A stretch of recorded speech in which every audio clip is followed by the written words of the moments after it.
Assalamualaikum warahmatullahi wabarakatuh. Halo semuanya. Perkenalkan, saya Fajidris. Saya dari kelas 8B mata kuliah analisis investasi. Video presentasi ini saya buat untuk memenuhi tugas dari dosen pengampu mata kuliah analisis investasi, yaitu Ibu Dr. Hartati Hadadi, SMSI.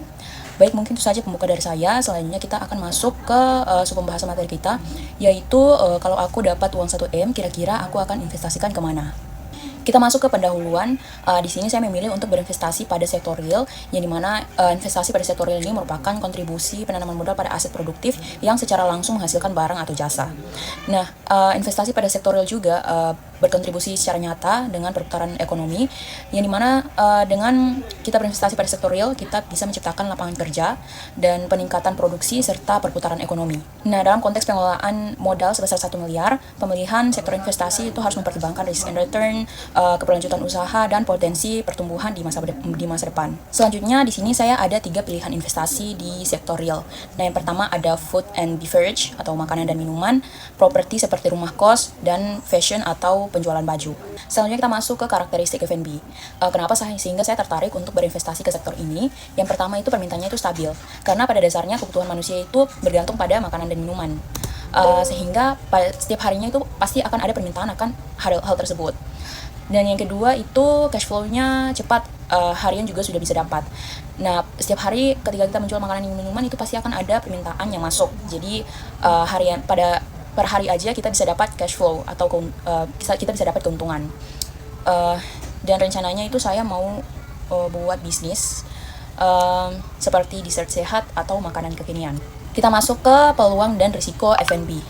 Nah, peluangnya ini karena tadi kan saya mau buat dessert sehat atau tren makanan kekinian.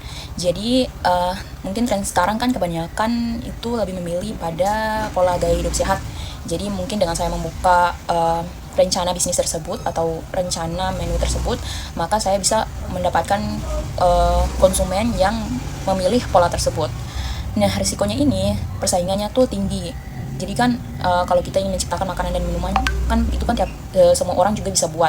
Apalagi kalau produk kita itu viral dan punya banyak konsumen. Nah, maka dari itu pasti akan banyak pesaing yang ingin menciptakan produk yang sama dengan kita, dan bisa saja konsumen kita itu bisa beralih ke penjual yang lain. Nah, strategi yang ingin saya buat pada saat ini itu dengan berinovasi, mungkin dengan menciptakan hal-hal yang baru pada produk saya dan memanfaatkan digital marketing. Sekarang kan semua orang kan sudah punya smartphone, jadi dengan memasarkan produk saya pada mungkin aplikasi-aplikasi seperti sosial media, pasti semua orang itu bisa mengaksesnya. Selanjutnya ada investasi pada sektor properti dalam bentuk kosan. Kita masuk ke karakteristiknya, kenapa sehingga saya tertarik untuk berinvestasi pada sektor ini. Yang pertama, karena investasi jangka panjang. Bangunan dan tanahnya kan bisa tahan untuk waktu yang lama. Jadi itulah kenapa saya tertarik untuk berinvestasi pada sektor ini. Kemudian passive income-nya itu per bulan. Dari konsumen masuk untuk menyewa kosan kita, itu kan biaya sewanya kan per bulan. Jadi ya per bulan juga kita sudah bisa mendapatkan keuntungan dari investasi properti ini. Kemudian nilai asetnya meningkat. Seiring berjalannya waktu, nilai dari properti kita juga akan bertambah, apalagi kalau tempatnya itu di perkotaan atau dekat dengan gedung perkantoran, gedung universitas atau lainnya. Itu seiring berjalannya waktu akan meningkatkan nilai aset kita. Selanjutnya kita masuk ke kelebihan dan kekurangan dari properti. Yang pertama ini ada kelebihan, keuntungannya itu lebih stabil, apalagi kalau kosan kita itu sudah semuanya itu penyewanya tuh full, pastinya keuntungan per bulan kita juga akan lebih banyak dan risikonya itu lebih rendah. Kemudian ada kekurangan, di sini likuiditasnya itu rendah atau pengembalian modalnya itu pasti akan membutuhkan waktu yang lebih lama.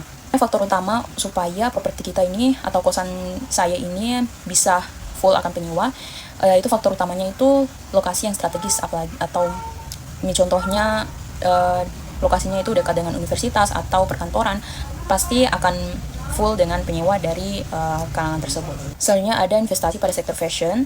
Karakteristiknya di sini yang pertama ada permintaan tinggi dan mengikuti tren. Apalagi kita menjual pakaian yang tren saat itu, pasti permintaannya itu akan lebih banyak. Kemudian fast moving industry. Perputaran trennya itu sangat cepat, jadi ya kita harus bisa beradaptasi dengan hal tersebut supaya konsumen itu tidak lari. Kemudian dipengaruhi oleh media sosial. Ya, media sosial ini sangat mempengaruhi akan permintaan, apalagi akan ada sesuatu yang viral, pasti konsumen ini akan tertarik untuk membeli sesuatu yang viral. Selanjutnya kita masuk ke keunggulan dan risiko dari sektor fashion. Keunggulannya di sini yang pertama, ya ini lebih fleksibel dan scalable. Kita bisa menentukan dengan modal berapa yang kita keluarkan dan berapa baju yang ingin kita jual. Hal itu lebih fleksibel. Kemudian margin tinggi.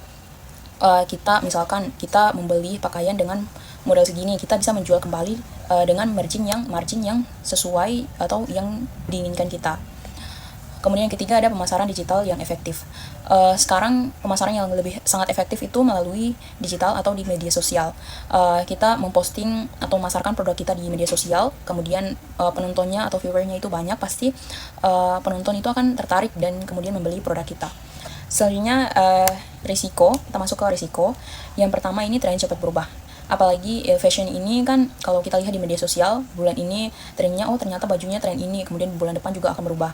Nah, kita sebagai owner dari usaha penjualan baju, kita harus bisa melihat tren tersebut supaya nantinya kita bisa menyesuaikan dengan penjualan kita. Yang kedua ada persaingan tinggi.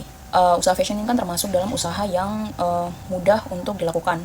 Jadi ya kita harus pintar-pintar untuk memanage usaha kita supaya nantinya konsumen tidak beralih ke penjual yang lain. Kemudian yang ketiga perlu riset pasar dan manajemen stok. Usaha fashion ini kita harus memerlukan riset pasar dan manajemen stok yang efisien supaya nantinya tidak menimbulkan masalah di masa mendatang. Terakhir kita masuk ke kesimpulan dari hasil analisis saya. Yang pertama pada sektor F&B keuntungannya itu cepat. Kemudian yang kedua di sektor properti stabil untuk jangka panjang, dan yang ketiga fashion growth-nya itu tinggi, sehingga keputusan untuk menginvestasikan modal 1M pada sektor ini itu memungkinkan kita untuk mendapatkan keuntungan di masa mendatang. Mungkin itu saja presentasi dari saya. Kurang dan lebihnya saya mohon maaf. Saya akhiri. Wassalamualaikum warahmatullahi wabarakatuh.